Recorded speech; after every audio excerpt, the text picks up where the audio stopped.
Je n'aurais jamais imaginé que ma propre famille pourrait se retourner contre moi de cette façon. Après la mort de mon père, j'ai réalisé à quel point les sourires de ma mère Élodie et de mon frère Louis cachaient de véritables intentions. Moi, qui avais toujours été la fille la moins favorisée, je suis devenue le centre de toutes les attentions lorsque j'ai hérité de la propriété familiale et d'une petite fortune. Les portraits accrochés au mur semblèrent m'avertir, mais j'étais aveuglée par l'illusion de l'amour familial. Comme j'ai été naïve. Maintenant, en regardant en arrière, je vois clairement les signes que j'ai ignorés. Chaque geste, affectueux, chaque conseil apparemment bienveillant, faisait partie d'un plan plus vaste pour me manipuler. Lors de la réunion familiale, l'atmosphère est devenue aussi dense qu'un nuage chargé d'électricité. Élodie, avec son sourire calculé, a commencé à suggérer la vente de la propriété. Ces mots étaient du miel venimeux, distillant un faux souci pour notre avenir. Chaque phrase était un coup de poignard dissimulé sous des paroles affectueuses. J'ai alors compris que ce moment n'était pas une conversation, mais une embuscade méthodiquement préparée. Mon cœur, autrefois brisé, a commencé à se durcir. Je ne serai plus la marionnette d'un théâtre familial de mensonges. À ce moment-là, j'ai décidé que ce serait moi qui contrôlerais mon destin, peu importe le prix. Mon esprit était un labyrinthe de doutes, d'émotions fragmentées. Comme un oiseau piégé dans une cage de cristal, je sentais mes pensées se débattre contre les murs invisibles de la manipulation familiale. Les paroles d'Élodie résonnaient comme des murmures venimeux, chaque syllabe chargée d'une douceur factice qui me faisait trembler de l'intérieur.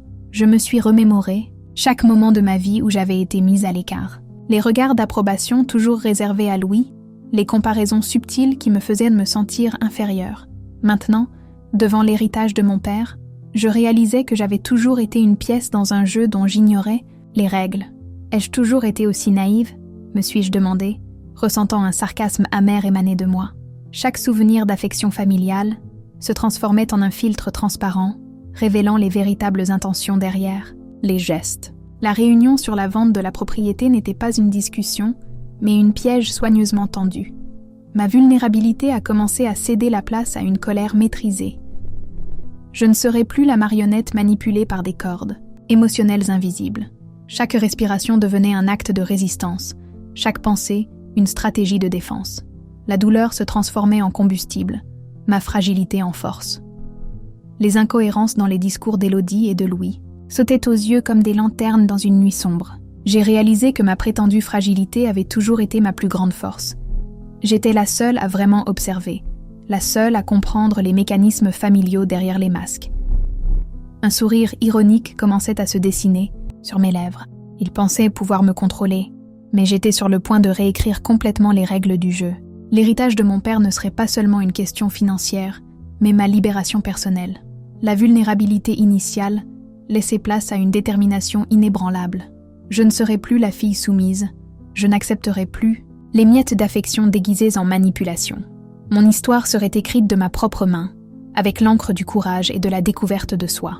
J'ai alors réalisé que ma véritable héritage ne résidait pas dans les biens matériels, mais dans la force que je découvrais en moi-même, et cela, personne ne pourrait me le voler. Mon enquête financière a commencé comme un murmure hésitant, presque une excuse à mon propre instinct de préservation. Les comptes de la famille, autrefois un territoire nébuleux que j'évitais de fouiller, sont devenus la carte d'une trahison silencieuse. Chaque relevé bancaire était une pièce d'un puzzle pervers. Des transactions suspectes sautaient aux yeux, comme des blessures à ciel ouvert, des transferts non comptabilisés, des retraits à des dates stratégiques, des mouvements financiers qui n'avaient aucun sens. Élodie et Louis avaient construit une toile financière si élaborée que, à première vue, elle ne semblait qu'une complexité comptable. La pression émotionnelle grandissait comme une ombre suffocante. Ma mère, maîtresse de la manipulation, commençait à téléphoner avec insistance, son ton alternant entre un faux souci et de subtiles menaces voilées. « Ma chère, tu n'as pas à t'inquiéter de ces détails, » disait-elle, comme si j'étais une enfant incapable de comprendre les chiffres. Mais je n'étais plus cette Marianne naïve. Chaque appel était une tentative de me déstabiliser. Chaque rencontre familiale une arène où j'étais à la fois gladiatrice et prisonnière. Les incohérences financières criaient plus fort que n'importe quel faux argument d'Élodie. L'avocat que j'avais consulté a confirmé mes soupçons. Il y avait un schéma systématique de soustraction de patrimoine. Des documents révélaient une stratégie calculée pour m'écarter progressivement de l'héritage de mon père. Ce n'était plus un sentiment, mais un fait concret. Ma famille était en train de me voler. centimètre par centimètre, euro par euro. Ma douleur initiale s'est transformée en une colère chirurgicale. Je ne serai plus la victime passive d'un théâtre familial de mensonges. J'ai commencé à documenter méticuleusement chaque preuve, transformant ma vulnérabilité en un arsenal de preuves irréfutables. Les tentatives de m'isoler émotionnellement se multipliaient. Louis, mon propre frère, tentait de me convaincre que j'étais dramatique, que mes découvertes étaient le fruit d'une imagination perturbée. Mais chaque mot de lui sonnait comme une confirmation supplémentaire de sa culpabilité. La manipulation, jadis un murmure, était désormais un rugissement que j'étais sur le point de faire taire. Ma détermination grandissait proportionnellement à leur peur. Je ne serais plus l'objet de leur machination, mais le sujet de ma propre libération. L'héritage de mon père serait le mien, non par un droit légal, mais comme un acte de résistance personnelle. Et eux, ma mère et mon frère, apprendraient que manipuler quelqu'un ne signifie pas pouvoir, elle, contrôler éternellement. La salle de réunion était un ring déguisé en ambiance familiale. Mon cœur battait la chamade, sentant que cette rencontre serait le moment décisif. Élodie et Louis me regardaient, avec ce mélange de faux soucis et de calculs que je connaissais si bien. « Nous devons parler de l'héritage », commença Élodie, son ton mielleux cachant des griffes aiguisées. Chaque modèle était comme un bistouri tranchant mon innocence passée. La même mère qui me berçait quand j'étais enfant semblait maintenant être une stratège froide, prête à me décevoir. Louis s'est installé sur sa chaise, feignant l'indifférence. Mais ses yeux me trahissaient. Je réalisais que cette réunion ne serait pas une conversation, mais une condamnation. Ils avaient un plan, et je ne serais qu'une pièce jetable. « Vous pensez vraiment que je vais rester silencieuse ?» pensai-je. Ma voix, autrefois tremblante, devint ferme. Les documents que j'ai trouvés montrent exactement ce que vous manigancez. Le silence fut assourdissant. Élodie tenta de sourire, ce sourire faux qui m'avait trompé tant de fois. « Ma chère, ce ne sont que des malentendus, » dit-elle, mais ses mains nerveuses trahissaient l'évidence. Louis tenta de m'interrompre, mais quelque chose dans mon regard le fit reculer. Je n'étais plus la sœur soumise qu'il connaissait. J'étais une femme déterminée à récupérer non seulement mon héritage, mais ma dignité. Chaque mouvement financier, chaque tentative de me manipuler est documentée, déclarai-je, jetant sur la table les relevés et les preuves révélant la vérité. Ma voix ne tremblait plus. C'était une hache tranchant les liens familiaux qui me retenaient. Élodie devint pâle. Louis tenta d'argumenter, mais ses mots sonnaient creux. J'avais changé, de la fille naïve à l'enquêtrice implacable. Ma douleur s'était transformée en force, ma rancœur en stratégie. Vous pensiez que je serais toujours la marionnette, dis-je, mon sarcasme coupant l'atmosphère. Mais aujourd'hui, je coupe les fils. L'affrontement ne faisait que commencer, mais une chose était claire, je ne serais plus jamais manipulée. Avec une détermination croissante, j'ai commencé mon enquête financière comme un murmure hésitant. Les comptes de la famille, autrefois un territoire nébuleux que j'évitais de fouiller, se sont transformés en la carte d'une trahison silencieuse. Chaque relevé bancaire révélait une pièce d'un puzzle pervers. Des transactions suspectes sautaient aux yeux comme des blessures ouvertes, des transferts non comptabilisés, des retraits à des dates stratégiques, des mouvements qui n'avaient aucun sens. Élodie et Louis avaient tissé une toile financière si complexe que, à première vue, elle ne semblait qu'une complexité comptable. La pression émotionnelle grandissait comme une ombre suffocante. Ma mère, maîtresse de la manipulation, commençait à téléphoner avec insistance, son ton oscillant entre un faux souci et de subtiles menaces. « Chérie, tu n'as pas à t'inquiéter de ces détails, » disait-elle, comme si j'étais une enfant incapable de comprendre les chiffres. Mais je n'étais plus cette Marianne naïve. Chaque appel était une tentative de me déstabiliser, chaque rencontre familiale une arène où j'étais simultanément gladiatrice et prisonnière. Les incohérences financières criaient plus fort que n'importe quel faux argument d'Élodie. L'avocat que j'avais consulté confirma mes soupçons. Il y avait un schéma systématique de soustraction patrimoniale. Des documents révélaient une stratégie calculée pour m'écarter progressivement de l'héritage de mon père. Ce n'était plus un sentiment, mais un fait concret. Ma famille était en train de me voler, centimètre par centimètre, euro par euro. Ma douleur initiale se transforma en une colère chirurgicale. Je ne serais plus la victime passive d'un théâtre familial de mensonges. J'ai commencé à documenter méticuleusement chaque preuve, transformant ma vulnérabilité en un arsenal de preuves irréfutables. Les tentatives de m'isoler émotionnellement se multipliaient. Louis, mon propre frère, tentait de me convaincre que j'étais dramatique, que mes découvertes étaient le fruit d'une imagination troublée. Mais chaque mot de lui sonnait comme une confirmation supplémentaire de sa culpabilité. La manipulation, autrefois un murmure, était maintenant un rugissement que j'étais prête à faire taire. Ma détermination grandissait proportionnellement à leur peur. Je n'étais plus l'objet de leur machination, mais le sujet de ma propre libération. L'héritage de mon père serait le mien, non par droit légal, mais comme un acte de résistance personnelle. Et eux, ma mère et mon frère, apprendraient que manipuler quelqu'un ne signifie pas pouvoir elle contrôler éternellement. Mon chemin de découverte se transformait en une bataille pour ma survie émotionnelle. Chaque document, chaque enregistrement, chaque conversation interceptée était un pas vers ma véritable autonomie. La famille qui m'avait autrefois suffoquée serait celle qui me verrait émerger plus forte, plus déterminée, complètement libre. Le salon familial est devenu un champ de bataille silencieux, où chaque mot pouvait signifier ma ruine ou ma libération. Je tenais le dossier avec les documents comme un bouclier, mes yeux fixés sur Élodie et Louis, qui me regardaient avec un mélange de mépris et de peur. « J'ai toutes les preuves », dis-je, ma voix étrangement calme. Un sarcasme amer dansait dans chaque syllabe, chaque transaction, chaque mouvement financier que vous avez essayé de cacher. Élodie tenta son ton habituel mielleux. « Ma chérie, ce ne sont que des malentendus. »« Malentendus » l'interrompis-je, un rire aigrelette s'échappant. « Des transferts de plusieurs millions d'euros vers des comptes fantômes ne sont pas des malentendus. Ce sont des vols. » Louis tenta de me faire peur, s'approchant. Je fis un pas en arrière, mais je ne détournai pas le regard. Ma fragilité d'autrefois s'était transformée en une force cristalline, transparente comme du verre, mais inébranlable comme de l'acier. Les documents que j'avais étalés sur la table étaient comme des couteaux. Chaque page, un coup décisif à la façade familiale.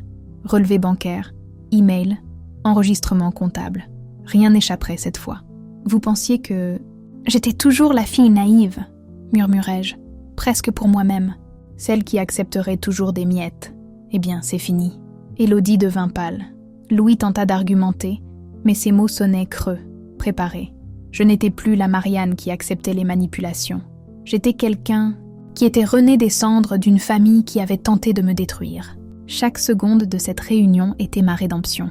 Ce ne serait pas seulement une question de récupérer mon héritage financier, mais de récupérer ma dignité, mon autonomie. « Le jeu est fini », déclarai-je, ma voix résonnant dans la salle comme un tonnerre. « Maintenant, vous rendrez des comptes. » La réunion finale marqua la rupture définitive avec ma famille. Les conséquences immédiates de cet affrontement furent comme une tempête émotionnelle, balayant complètement la façade d'harmonie que nous maintenions. Élodie et Louis, qui auparavant représentaient l'image d'une famille unie, me regardèrent maintenant avec un mélange de rage et de désespoir. Ma détermination les avait totalement désarmés. Chaque parole que j'avais prononcée pendant l'affrontement était comme un coup de grâce qui déconstruisait le théâtre élaboré de manipulation qu'ils avaient construit pendant des années. La décision de couper les liens n'a pas été prise à la légère. C'était le résultat d'une douleur profonde, d'années de négligence et de tentatives systématiques de me rabaisser. Je réalisais que ma force ne résidait pas dans le maintien d'une relation toxique, mais dans le courage de m'en libérer. Louis tenta, dans les derniers instants, d'en appeler au lien fraternel. Ces mots sonnaient vides, comme un dernier recours désespéré. « Nous sommes une famille », répétait-il, comme si cette expression pouvait effacer des années de manipulation. Mais la famille n'est pas seulement un titre, c'est un engagement de respect et d'amour véritable, quelque chose qu'il n'avait clairement jamais compris.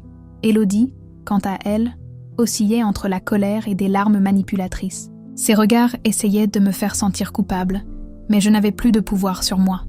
Chaque tentative de me culpabiliser ne faisait que confirmer à quel point notre relation était toxique. L'héritage qu'il convoitait n'était pas seulement financier. Il s'agissait de pouvoir, de contrôle, du besoin mesquin de me maintenir petite pour qu'il puisse se sentir grand. Mais à cet instant, je compris que mon véritable héritage était ma liberté, mon autonomie, ma capacité à me reconstruire. Les semaines suivantes furent un tourbillon d'émotions. Des avocats furent contactés, des documents séparés, des limites imposées. Chaque appel non répondu, chaque message ignoré était un pas vers ma guérison. Ce n'était pas une rupture par colère, mais par amour-propre. La douleur de la trahison familiale serait un poids que je porterais avec moi, mais plus comme un fardeau paralysant. Je la transformais en combustible pour ma croissance, en une leçon douloureuse mais nécessaire sur les véritables significations de la famille et du respect. Mon parcours a montré que parfois, pour nous protéger, nous devons nous éloigner de ceux qui devraient nous aimer inconditionnellement. La liberté acquise était beaucoup plus précieuse que tout héritage matériel qu'ils auraient pu me proposer.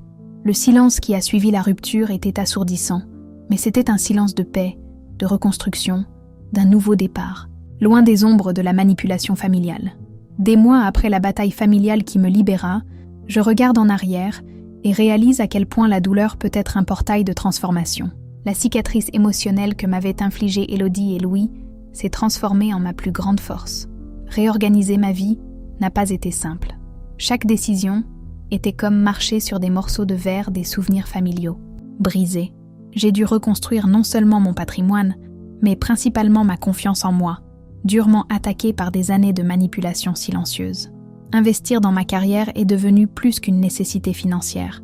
C'était une déclaration d'indépendance. Chaque projet complété était comme un coup de poing dans le visage du récit d'incapacité que ma famille avait construit autour de moi. J'ai transformé ma douleur en carburant, ma vulnérabilité en stratégie. Les liens familiaux qui restaient ont été méticuleusement redessinés. Plus comme une fille soumise, mais comme une femme qui choisit ses relations avec la même précision qu'elle gère ses investissements. Élodie et Louis sont devenus des figures périphériques, des présences optionnelles dans mon récit de vie. La toxicité familiale, autrefois un poison qui me paralysait, n'était maintenant qu'un lointain souvenir. J'ai réalisé que mon véritable héritage ne résidait pas dans des propriétés ou des comptes bancaires, mais dans la résilience que j'avais construite en traversant cette tempête émotionnelle. J'ai appris que la famille n'est pas un droit automatique, mais un privilège conquis par le respect mutuel. Et si cette relation ne me nourrit pas, j'ai le pouvoir absolu de la redéfinir, ou simplement de m'en éloigner. Aujourd'hui, je respire la liberté. Une liberté construite, non pas avec des larmes, mais avec détermination. Chaque aube est une nouvelle opportunité d'être exactement qui j'ai toujours mérité d'être, complète, autonome et libre. J'ai appris que la manipulation familiale est une blessure silencieuse qui ronge de l'intérieur. Mon histoire n'est pas seulement une question d'héritage financier, mais de retrouver ma dignité. Chaque larme versée s'est transformée en force. J'ai découvert que le véritable héritage ne se trouve pas dans des biens matériels, mais dans le courage de se libérer de chaînes invisibles. Aujourd'hui, je suis maître de mon destin, redéfinissant la douleur en pouvoir personnel.